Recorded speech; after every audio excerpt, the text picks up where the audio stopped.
এখানে প্রশ্নে বলা হয়েছে cosec 15 degree plus x is equal to 2 divided by √3 হলে এক্স এর মান কত। তো এইটা আসলে আমরা দেখব যে আমরা ক্যালকুলেটর দিয়ে কিভাবে সমাধান করতে পারি।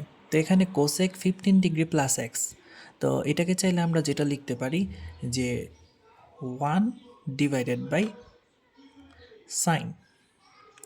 এখন কোসেক 15 ডিগ্রি বলেছে, তাহলে হচ্ছে 15 প্লাস, এখন এখানে বলেছে এক্স, এক্সটা কীভাবে আনবেন, আপনি হচ্ছে আলফাতে দিবেন, তারপরে যে এই বাটনটাতে প্রেস করলেই দেখবেন যে এক্স চলে আসবে। তাই আমি ব্রেকেটটা ক্লোজ করে দিলাম।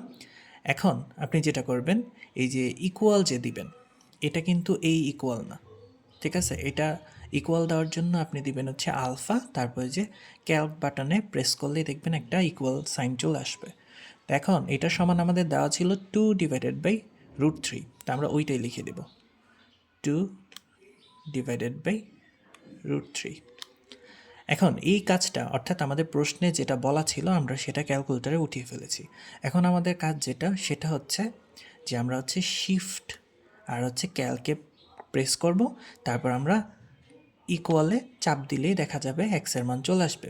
তো এটা নিতে একটু সময় লাগবে, আর সেই ক্ষেত্রে যে দেখেন এক্সের মানটা 45 চলে আসছে। তো এখানে সঠিক উত্তর হচ্ছে অপশন গ, 45 ডিগ্রি যেটা।